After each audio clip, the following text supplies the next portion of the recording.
Muy buenos días a todos. Hoy nos sentimos honrados con la presencia de uno de los referentes mundiales del liberalismo. Tenemos el gusto de presentar al profesor Miguel Ancho Bastos Boubeta. Profesor, ¿cómo está? Muy buenas tardes allá en España. Buenas tardes y muy buenos días. ¿Dónde están? ¿En La Paz, en Santa Cruz? ¿Dónde están? En La Paz, En La Paz. pero a nivel nacional. Sí, muy bien. Eh, bueno, profesor, para entrar directamente en materia, comencemos con algo que es bastante coyuntural, que es el tema del COVID. ¿Cómo ve el panorama económico mundial después de esta pandemia, bueno, de esta supuesta pandemia, que la verdad ha ocasionado que casi todas las naciones frenen la economía e incluso las libertades de los individuos? Creo que todos sabemos que se nos viene una crisis, pero ¿cómo lo analiza usted? Yo lo analizo, a ver, económicamente, como supondrán, depende de lo que dure. Cuanto menos dure, menos daño habrá. Es una crisis de corte nuevo, porque no hay destrucción de capital, en el sentido de que no hay destrucción física, como en otras crisis, como una guerra, por ejemplo, o como pudiera ser incluso en un ciclo económico, una crisis normal en el que sectores económicos pues, con exceso de financiación o que crecieron extraordinariamente, crecieron mal, pues se ven destruidos, como fue en el caso de la vivienda o de la banca en la crisis del 2007-2008, ¿no? En este caso, pues, es una crisis de nuevo orden, porque creo que nunca se había parado antes una economía así de forma forzosa.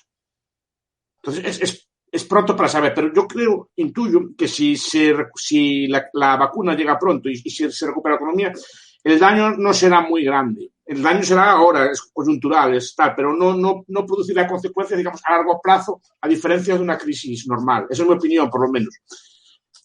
Claro, bueno, a nivel de las grandes economías es cierto que todavía tienen cierto respaldo para soportar un tiempito más, digamos, aunque ya es más de medio año. Pero las economías pequeñas, ¿verdad? Los pequeños negocios, microempresas, familias, Sí. demás, es donde está bastante afectado. Sí.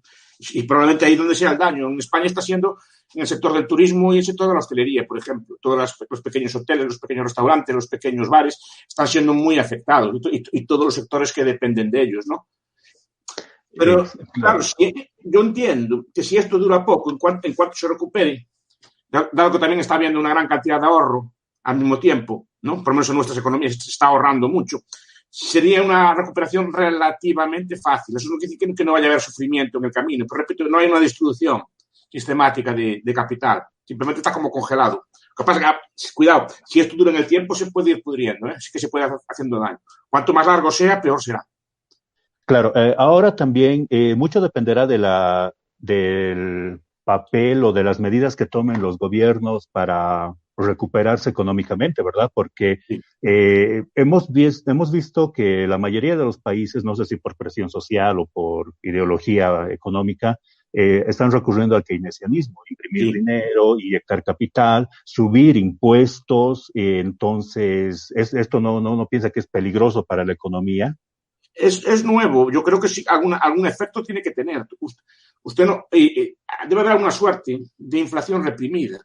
¿En qué sentido? Es decir, la cantidad de bienes más o menos es la misma o se reduce por la falta de producción, pero la cantidad de dinero se incrementa espectacularmente. Algún efecto sobre los precios tiene que tener. ¿Qué pasa? Muchos de esos precios no se miden en los indicadores normales, en los índices de precios al consumo, por ejemplo, porque se pueden refugiar, por ejemplo, en materias primas, o se puede refugiar, por ejemplo, en acciones, o se puede refugiar en bonos del tesoro, se puede refugiar de muchas formas distintas. Eso a medio plazo iremos viendo las consecuencias, pero no tiene por qué necesariamente concentrarse en una subida de precios pues de la cesta de la compra cotidiana, sino en otro tipo de bienes. Se podría inducir algún tipo de burbuja en el futuro, si se abusa un poco del crédito. Ahora, el crédito en sí no sirve de gran cosa, porque el problema es la producción, que está la producción parada, porque haya más billetes o más trozos de papel, eso no va a estimular la producción, porque la producción es que no se deja a la gente trabajar.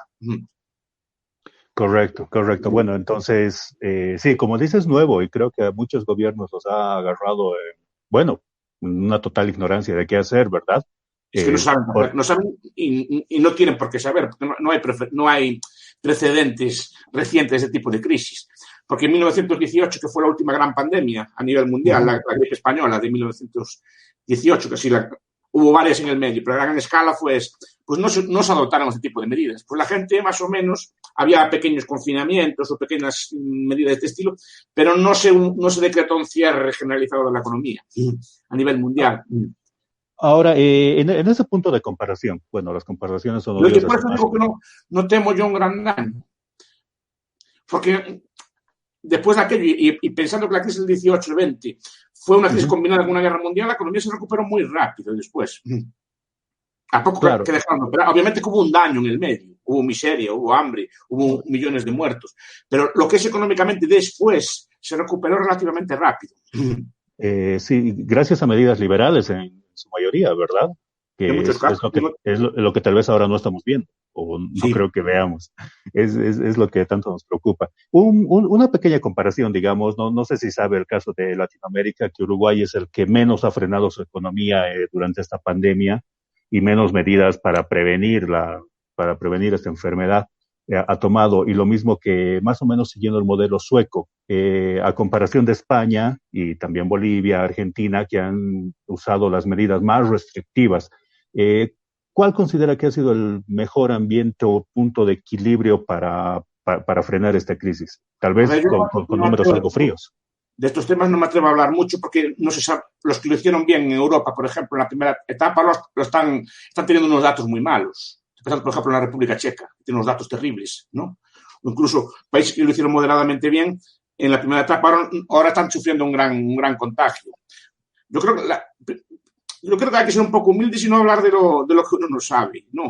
Y en este aspecto, la crisis es algo nuevo y económicamente no se sabe cómo va a salir. Y desde luego los gobiernos no saben exactamente cómo tratarla. La prueba está en que hay muchos modelos a nivel mundial, porque no hay un consenso científico, no hay un acuerdo sobre cómo tratar ni económicamente ni médicamente el asunto. Lo que podemos hacer es copiar unos a otros y ver qué modelos funcionan y qué modelos no funcionan. Luego, España, por ejemplo, en la primera ola fue muy dura en el confinamiento y tuvo unos datos muy malos, ¿no? Y otros países de Europa tuvieron datos mejores con menos confinamiento. También supongo que tendrá algo de aleatorio, porque la gripe no es un fenómeno como matemático, o sea, no es un fenómeno que funcione por igual en todas partes, pues depende también del ritmo de contagios, pues de cómo la gente se relaciona entre sí y se transmite la enfermedad, etc. Entonces, es muy difícil saber. Y creo que hay que ser un poco humildes, ¿no? Decir, no, tengo yo la solución. No tenemos solución. Por lo menos no hay una solución clara. Tenemos que recurrir a medidas, digamos, antiguas, tipo confinamiento, como se hacía en la Edad Media, ¿no? No hay tampoco hay un consenso de expertos que saben de verdad esto. Pero yo intuyo que económicamente, si se deja, digamos, funcionar un poco la economía, esto podría salir relativamente rápido una vez pasada la pandemia, claro. Porque, repito, las medidas son nuevas también. Nunca había decretado antes semejante restricción económica por la fuerza, digamos, ¿no? No creo que sea la mejor solución, pero bueno, si es la que hay y la que se sabe, probemos a ver. Nunca se había puesto en cuarentena a los sanos, ¿verdad? No a nivel de crítica, pero es un antecedente bastante interesante. Ya a esta escala, ¿no? Correcto, correcto. Primero porque antes no había los medios, ¿no? Para hacerlo, pero después porque a escala mundial se podía cerrar una ciudad, se podía cerrar un pueblo o un sector concreto, pero esta generación casi a nivel mundial es nueva, entonces rompe las cadenas de suministro en muchos sectores, por ejemplo, ¿no? Entonces eso no es algo también relativamente nuevo en nuestro mundo de hoy, ¿no? Correcto. Profesor, bueno, cambiando de tema, obviamente relacionado por China, digamos, y el COVID, pero ¿cuál es su percepción de la influencia económica china a nivel mundial? ¿Cómo lo ve? Bueno, ya que al menos en Sudamérica tienen influencia económica, pero mediante los gobiernos, podríamos decir de una manera mercantilista y no de libre mercado.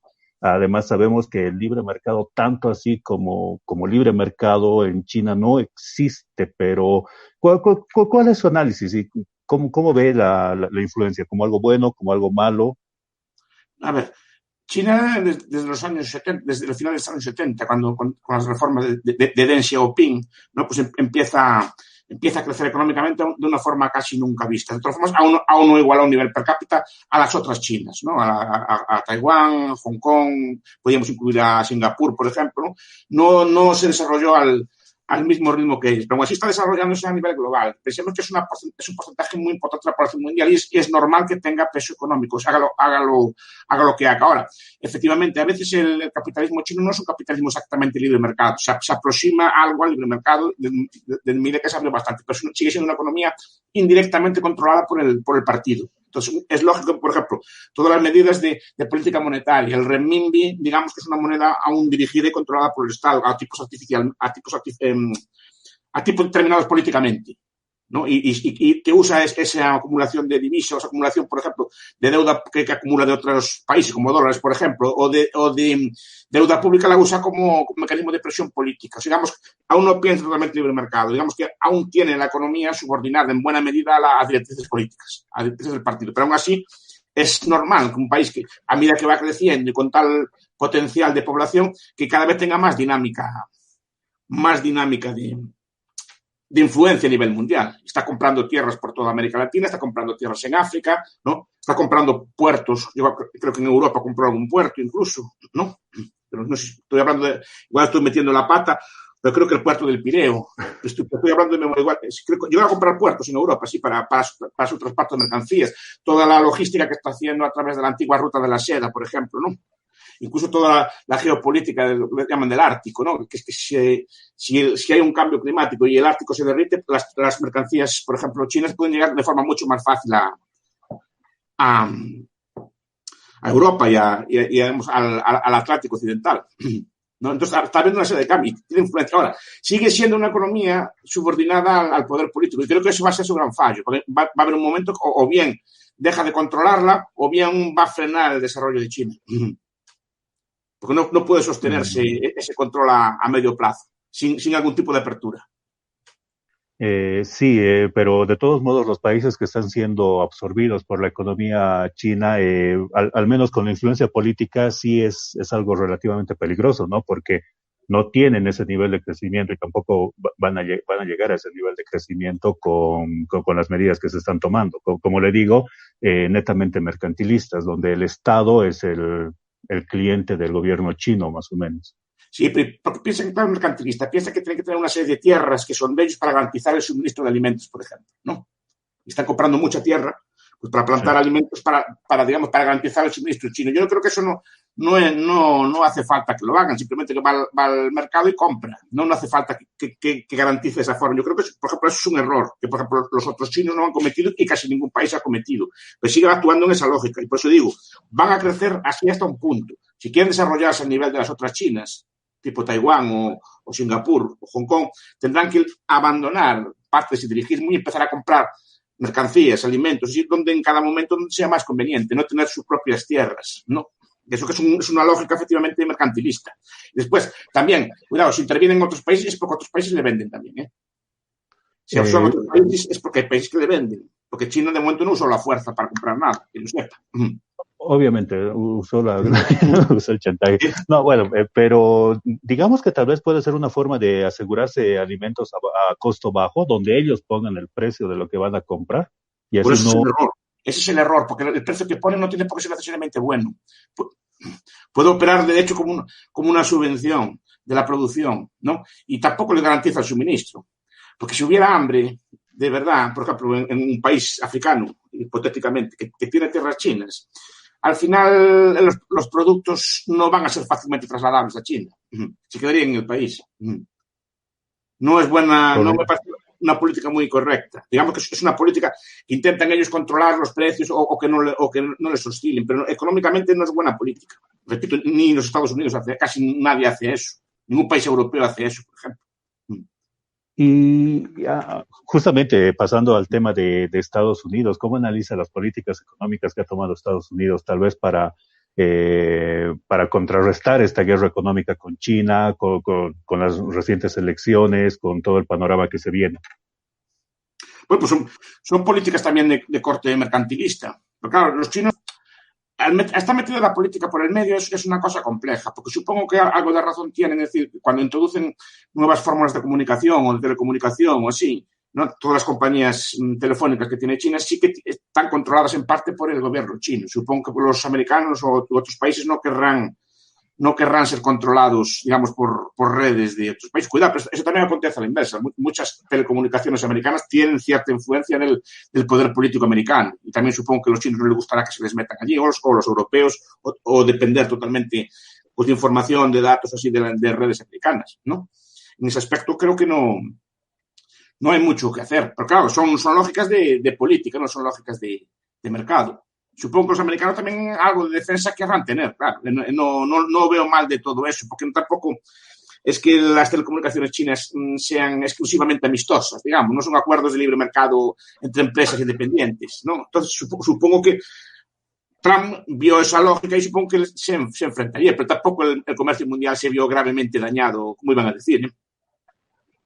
Es decir, a nivel económico no hubo un gran retroceso, por ejemplo, en los flujos de comercio mundial. Hubo restricciones en algunos sectores, hubo cambios, hubo ciertas presiones, pero yo no vi el comercio, por lo menos lo que veo yo en mi entorno, gravemente alterado por ese tipo de cosas. Hay sectores concretos que sí, se ponen algunas sanciones muchas veces que son represalias a intervenciones. Por ejemplo, la Unión Europea tiene un conflicto con Estados Unidos precisamente por eso, por unas ayudas a la aviación, respondieron con represalias comerciales en algunos sectores agrarios. Algunos sectores sí que sufren, pero no hubo un retroceso, digamos, global de los flujos de comercio. O sea, yo sigo teniendo productos chinos a mi disposición sin problema y productos americanos.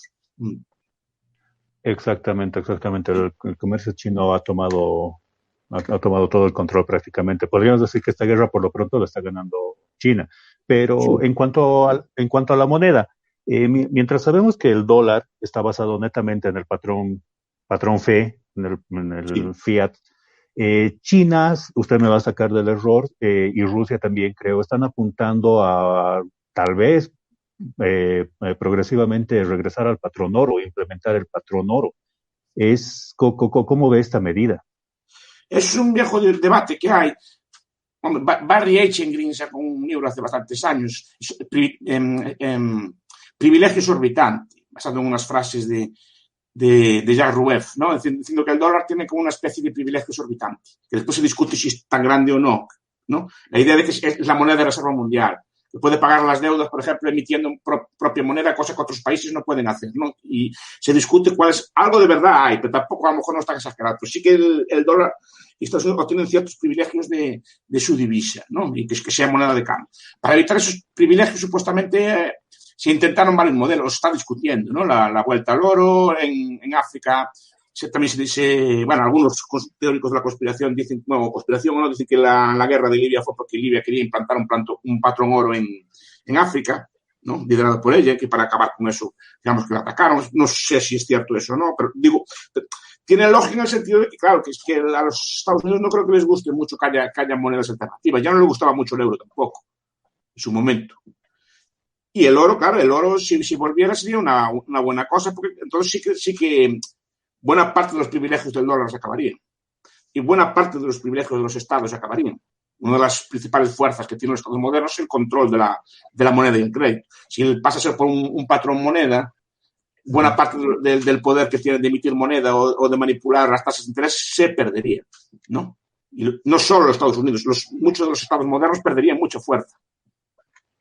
En ese sentido de la economía, profesor, ¿qué opina de, por ejemplo, la teoría de Friedman de la necesidad de la existencia de los bancos centrales, que en el caso de regresar al patrón oro ya no serían prácticamente necesarios?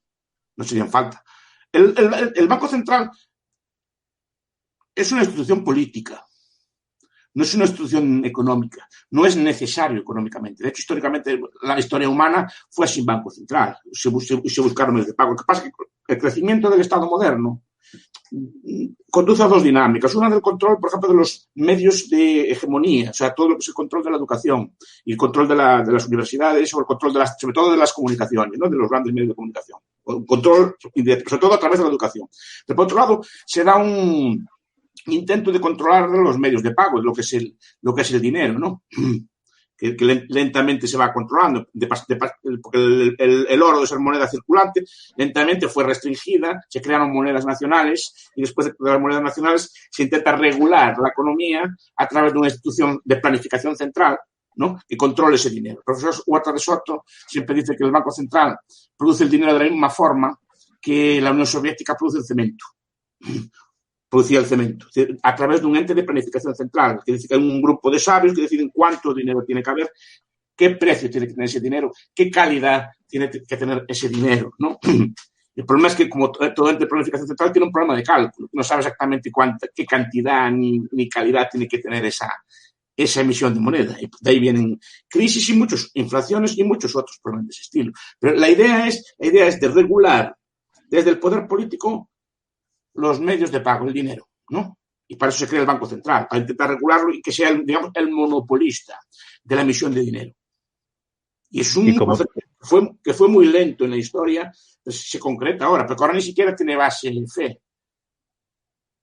Ahora ya es dinero emitido por el poder del Estado. Digamos, no tenemos la fe en que va a ser redimido por algo. A los billetes de algo, los billetes Fiat, de hace 40 años, por ejemplo, supuestamente podían ser redimidos en el Banco Central por oro o por plata, pero por oro principalmente. Los billetes antiguos decían, se pagará al portador la cantidad de 500 pesetas. Se ponían los billetes españoles antiguos. Es decir, con ese billete, teóricamente, usted podría ir al Banco de España y le podían dar 500 pesetas en oro. Que nunca se cumplió eso, obviamente, es una ficción. Pero había esa ficción. Ahora ni esa ficción hay. Los billetes de euro ya no ponen nada.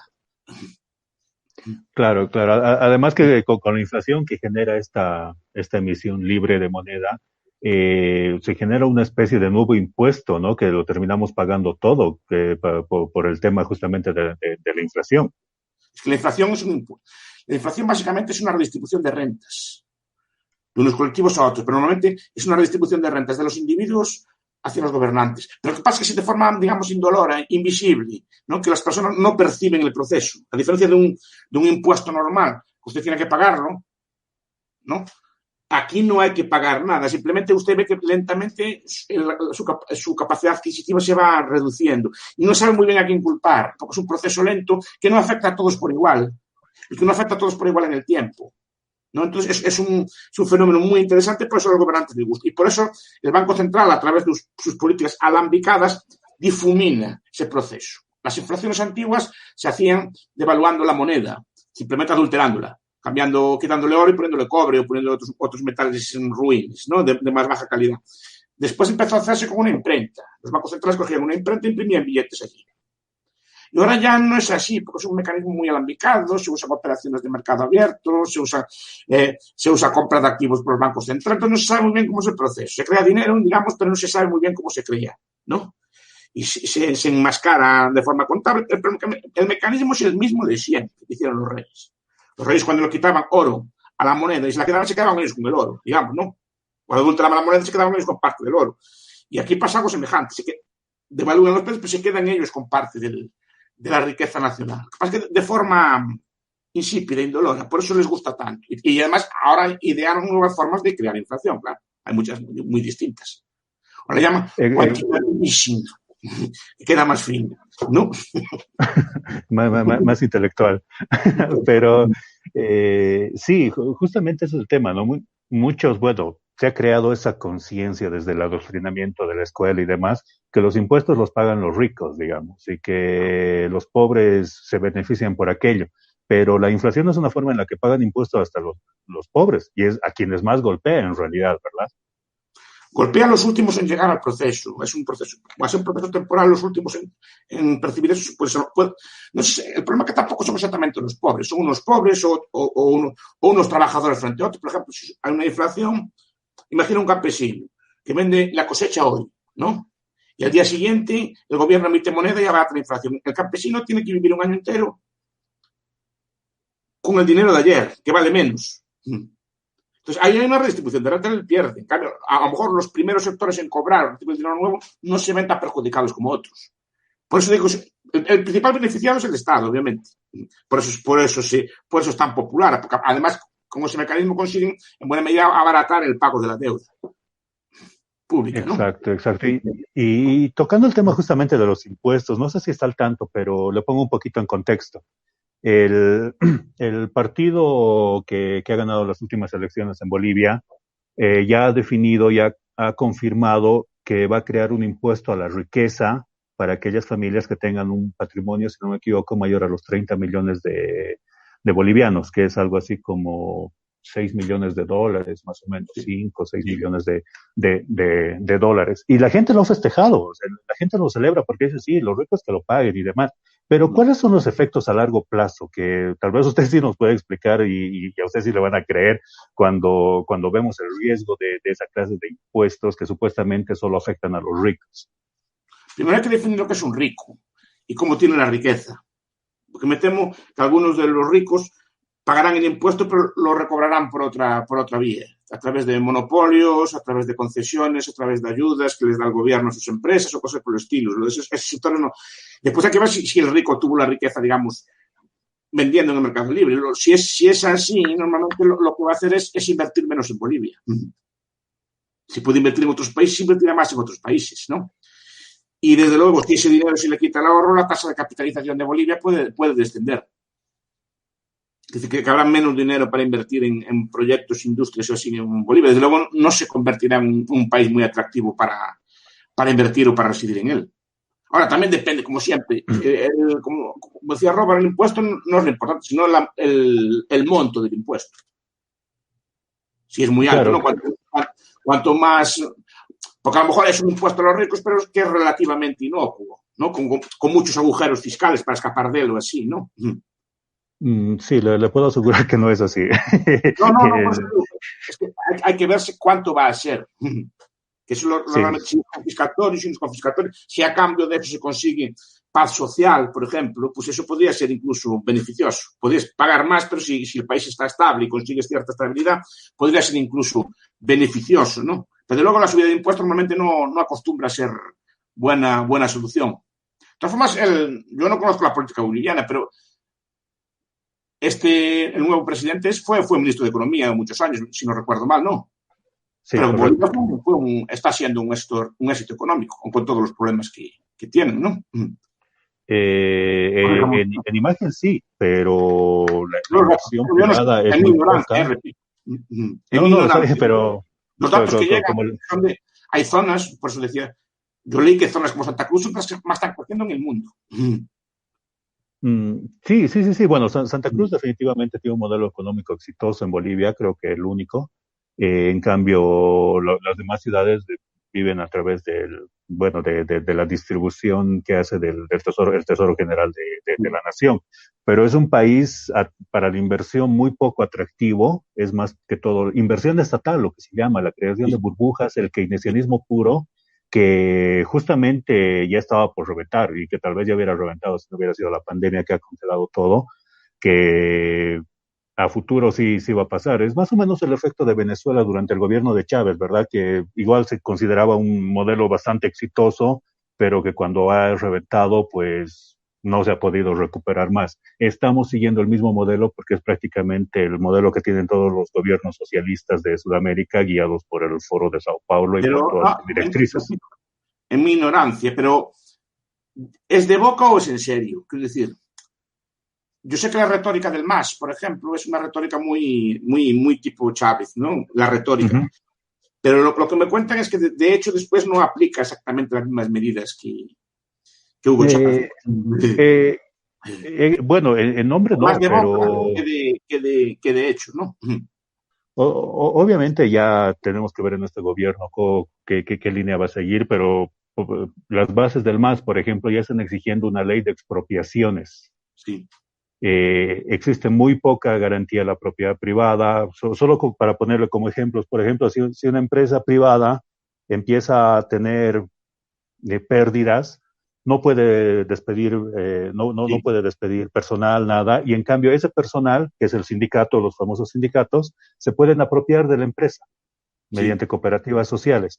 Entonces, son medidas netamente venezolanas, ¿verdad? Claro, ese tipo de medidas son las que hacen daño, porque un inversor extranjero o incluso un inversor boliviano no se va a atrever a invertir.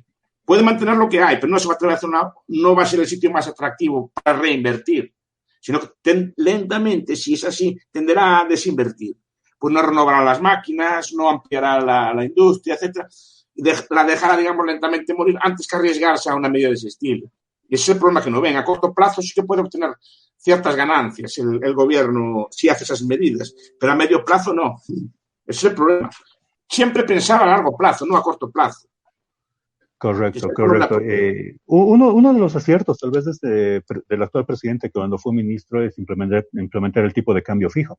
Pero, por ejemplo, ahora los empresarios, es un grupo que apoya al actual gobierno, está exigiendo que se devalúe la moneda para poder favorecer a las exportaciones, cuando los liberales sabemos que eso es una medida cortoplacista que trae más males que bienes. Si fuera así, Suiza sería una miseria. Suiza tiene la moneda más estable de Europa, incluso se revaloriza. Cuando el euro tenía que ser aquello una miseria, precisamente, porque por tan alta que tiene la divisa. Es al contrario, es un país sumamente estable y atrae un montón de capitales y de ahorros porque saben que la moneda allí es sólida, no hay riesgo de cambio. ¿No? Entonces, es un país sumamente estable. Los cálculos ya se hacen con una estabilidad y no hace daño. Normalmente ¿cómo se llama? La devaluación es un subsidio que hacen todos los bolivianos, pues como les regalan platas a los bolivianos a las empresas exportadoras. Es un regalo que le hacen. Y no es mejor que se adaptaran, además que así nunca se van a adaptar a la productividad. Pero claro, parece que es la única industria que existe, es la exportadora. Además que todos los insumos que compren van a ser más caros desde entonces. Las máquinas, las materias primas que necesiten, todo lo van a comprar mucho más caro. Va a beneficiar a algunos sectores a costa de otros. Y al coste de la inestabilidad. Es decir, que este país no es de fiar. Digamos, porque yo no sé cuánto tengo allí ahorrado. No puedo calcular. Exactamente. Claro, entonces, cuanto más sana sea la moneda, mejor. Exactamente. Bueno, ese es uno de los aciertos que posiblemente se quite. Hay más medidas que se dice, ¿no? Que ya son un hecho como bueno, pero... Pero el boliviano es una moneda bastante estable. Sí, como le digo, pero el tipo de cambio fijo es algo de lo que nos ha ayudado en la economía. Obviamente, con otras medidas que no vienen bien, como el gasto público, la supuesta inversión pública y todas esas cosas que son ya disparadas con números rojos. Y además con presiones del Fondo Monetario Internacional, que bueno, se dice ya en plan chisme, pero que van a presionar para que el IVA aumente del 13 al 20% más o menos. O sea, estamos entrando en una burbuja de la que no sé si en algún momento vamos a poder salir. Es que el Banco Central, yo no soy partidario del FMI. El FMI es un invento keynesiano, supongo que lo saben, ¿no? Claro.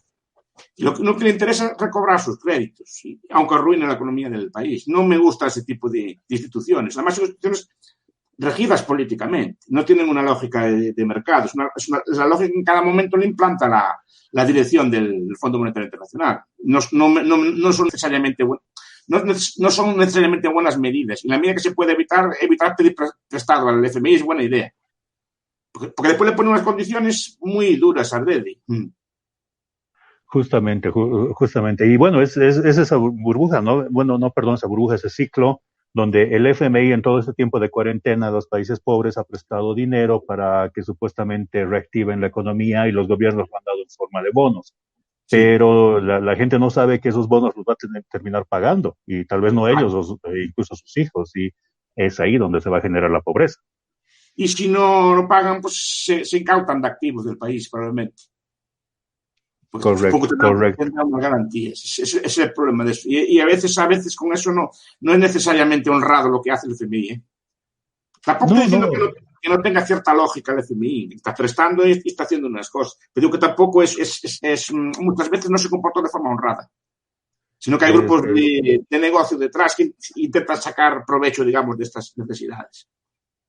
Es que el FMI se maneja como una empresa privada, pero que consta de un monopolio, ¿no? Sí. Pero, por ejemplo, lo que dice usted, va a subir el IVA, ¿no? Al FMI no le importa que eso arruine la economía de Bolivia. Lo que importa es cobrar sus deudas. Correcto, para después volvernos a prestar y volvernos a cobrar. No, es que se caracteriza el FMI como el máximo del neoliberalismo. De neoliberal tiene bien poco. Y de liberal menos, ¿no? O sea, porque es un ente político, que presta dinero político. Y emite dinero, los famosos DEJO, así, con base política. No son dineros, digamos, obtenidos en el mercado. Los presta y los usa políticamente. Correcto. Profesor, para no quitarle más tiempo, una última pregunta, más bien abusando de su generosidad. Una de las charlas interesantes que usted ha tenido y que aquí en Bolivia la seguimos mucho es sobre por qué el capitalismo es una ideología moral y, bueno, un sistema económico, moral y ético. Tal vez podría explicarnos un poco, por favor, de una forma resumida para que sigamos aprendiendo. Sí, vamos a ver, nadie ahorra o lleva una vida, digamos, austera, ¿no? Que es lo que fomenta el capitalismo, para que funcionen los mercados, ¿no? O sea, nadie ahorra para que funcione el mercado bien, ahorra pues para una necesidad o ahorra por un imperativo de prudencia o ahorra por mantener, digamos, una forma de vida, digamos, austera, tradicional, que permita, digamos, sobrevenir momentos duros, ¿no? O sea, la propia idea de no consumir demasiado, de no exhibirse, de no gastar demasiados lujos, y etcétera, es una idea que tiene cierto fondo moral. Eso yo lo apunto Max Weber, aunque está discutido la teoría, la idea de Max Weber es que el capitalismo no nace de un diseño de mercado o para que funcione la industria, sino que deriva de una serie de valores morales que, según él, tenían los protestantes. Después, otros autores como Fanfani dicen que son los católicos también, etcétera. Yo no voy a entrar en este momento en este debate. Lo que quiero decir es que el capitalismo nace de una serie de valores que llevan, por ejemplo, a llevar una vida ordenada, una vida de trabajo, una vida austera, a vivir por debajo de las posibilidades, y eso lleva a cierto ahorro que, correctamente invertido, deriva en la capitalización de la sociedad. El ahorro de los cuáqueros, el ahorro de los calvinistas, pues financió las primeras industrias británicas, y además, como eran muy austeros, los beneficios los reinvertían otra vez, ¿no? Pero claro, nadie hace eso porque funciona el mercado, lo hacen porque tienen unos valores interiorizados. Repito, que pueden ser buenos o malos. Yo aquí no voy a actuar de moralista. Cada uno tiene su moral. Por decir, si no hay unos valores previos, si las personas no siguen esos valores, no hay forma de obtener los capitales. Porque el ahorro, ¿no?, necesario para la capitalización, requiere de un autocontrol tremendo de la persona. Un autocontrol. Es decir, tengo plata, no voy a gastarla. Quiero quieto, no voy a gastar. ¿Y por qué lo hago? Bueno, pues para prever para el futuro, para prever para una familia, para prever para una enfermedad, o porque yo entiendo que no es bueno exhibir demasiado lujo, no gastar todo, hay que llevar una... Pero eso requiere unos valores que pueden ser morales o de otro tipo, pero tienen que ser unos valores interiorizados. No se hace nadie ahorra por el bien del capitalismo en general, sino que ahorra pues para vivir su propia vida de dignidad. Y para llevar repito, los valores de trabajo, los valores de seriedad, los valores de puntualidad, son valores que tienen también cierta raíz moral y que requieren de autocontrol. Pues algunas religiones son más eficaces que otras en esto, las religiones orientales, que también son muy eficaces en este tipo de cosas, ¿no? Todo lo que es el consumismo y estas cosas, eso es anticapitalista. Lo que pasa es que el problema que tenemos, ya lo explica Daniel Bell muy bien en uno de sus libros, es que confundimos los efectos del capitalismo con el capitalismo. Pensamos en el capitalismo, pensamos así en una actriz de Hollywood o una influencer paseando un perrito rosa o vemos Ferraris o vemos cosas. Eso no es capitalismo, eso es consumismo. Y eso es una cosa que tengo clara. Esas personas son normalmente las que acaban destruyendo el propio capitalismo. Porque Bell dice que la riqueza que genera el capitalismo es lo que lo destruye. Porque genera un grupo de personas con preferencia temporal muy alta, que no es capaz de sacrificarse, que no es capaz de ahorrar, que no es capaz de llevar una vida sencilla y por lo tanto acaba aniquilándose a sí mismo. Esa es la tesis de él. Por eso hay que necesitar un valor moral previo. ¿Considera, profesor, que la familia, como la conocemos, es una institución importante para el capitalismo? Sí. Sí, a ver, eso Hayek se lo explica mejor que yo, por ejemplo, en La fatal arrogancia. Dice, no, el ser humano ensayó muchas formas de asociarse, digamos, o de juntarse, ¿no? Pues todo tipo de familias, todo tipo de comunidades. Lo que dice Hayek es que evolutivamente, lo que se entiende una evolución social, la familia moderna, pues tiene una serie de ventajas que permiten, digamos, favorecer estos valores que acabamos de apuntar. Pero no es consciente, no es el capitalismo no quiere la familia, sino que es la familia, tal cual está diseñada, la que las varias generaciones convivientes, la idea pues, de transmisión de generaciones, de ahorrar a nivel familiar, de llevar una vida más o menos ordenada, es la que genera, digamos, después el capitalismo. No es el capitalismo que engendra la familia, es la familia moderna la que engendra los valores capitalistas. Cuidado, pero si no se cuidan, eso se puede destruir precisamente por el exceso de opulencia. Correcto, Esto no es una correcto. familia, yo soy un libertario también, es decir, no, cada familia tiene derecho a vivir como quiere, no tengo yo de qué decirles nada. Lo que explicar es solo la funcionalidad de las cosas. Este tipo de vidas ordenadas, que las puede llevar cualquier familia, no solo las nuestras. Ese tipo de familia ordenada, ahorradora, que piensa, digamos, a largo plazo, etcétera, tiende a ser la que favorezca, digamos, el desarrollo, la capitalización, la estabilidad social, tiene unos valores muy importantes. Claro, Y claro, además, no solo de la nuestra. Además, para garantizar el futuro de las próximas generaciones, ¿no? Con la Claro. herencia, que es algo tan atacado por la izquierda, justamente, con el impuesto a la herencia, con la prohibición de las herencias. Hay una estabilidad, ¿no? De cierta continuidad en el tiempo. Es muy, muy importante. Correcto, y profesor. Las familias llevan normalmente cualquier tipo de familia, ¿eh? Cualquier tipo de familia. Yo no me meto. Las nuevas familias también pueden tener estos valores perfectamente. En el sentido de que garantizan una estabilidad, garantizan pues, una vida ciertamente ordenada, ¿no?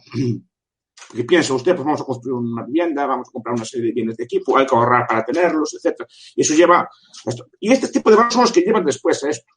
Porque si yo quiero ahorrar para tener una vivienda cómoda para mí, para mis descendientes o para mis familiares, ¿no? Pues tendré que pensar en ahorrar, en llevar una vida trabajadora, no puedo andar pues viajando por ahí todo el día o gastando el dinero por ahí, sino que tendré que llevar una vida sobria. Y eso es lo que lleva después al establecimiento, entre otras cosas, obviamente, al establecimiento de los sistemas, de los mercados, ese tipo de cosas. Pero no es automático, pero es una condición sine qua non, ¿no? Hay necesario algún tipo de ahorro para que exista el capitalismo después. Y ese tipo de cosas favorecen. Esto lo explica, por ejemplo, no está traducido, pero Thomas Alexander Smith en Time and Public Policy. Time and Public Policy, por ejemplo, ¿no? O un señor que se llama Banfield, Edward Banfield. En español se tradujo como La ciudad en discusión. En inglés es The Unheavily City. Está traducido en español. Pero ahí explica este tipo de cosas, del tiempo, cómo determinados valores sociales y religiosos, morales o culturales pueden influir en este tipo de principios. Pero son previos. Correcto. Sí. Obviamente, un proceso natural, podríamos decir, ¿verdad? Cuando yo decido pues, llevar una vida ordenada, una vida pues, de ahorro, de frugalidad, sobre todo de frugalidad, ¿no? De vivir por debajo de lo que yo gano, ¿no? No es para que funcionen los mercados mundiales. Lo hago por tener una seguridad, por tener un colchón, por pensar en el futuro, ¿no? Y porque tengo cierto autocontrol, ¿no? Educado por la moral, por la religión, por valores éticos o culturales, no siempre religiosos, pero todo eso coadyuva, digamos, a ese tipo de costumbres. Y esos son ese tipo de costumbres, esa forma de vida la que lleva a eso. Correcto. Profesor, muchas gracias. Ya no le quitamos más tiempo. Sabemos de lo apretada de esa agenda. Más bien, como nos decía al principio, muchas gracias por haberse hecho este pequeño hueco para hablar con nosotros. En Bolivia lo seguimos bastante porque hay una corriente liberal que están haciendo o está renaciendo, diríamos, a la que queremos llegar desde el Instituto Libremente. Y por favor, esperamos que en un futuro también podamos tener el honor de invitarlo nuevamente y seguir aprendiendo de usted. El gusto es mío y gracias por sus preguntas, que son muy buenas. Yo creo que es mejor que el entrevistado es el entrevistador, porque es el que le saca las buenas respuestas. Es más difícil ser entrevistador que entrevistado, se lo digo yo también. Gracias, profesor. Ese sí es un verdadero halago. Muchas gracias. Profesor, muchas gracias a todos y bueno, el Instituto Libremente para seguir aprendiendo. Hasta luego. Hasta luego, buenas tardes.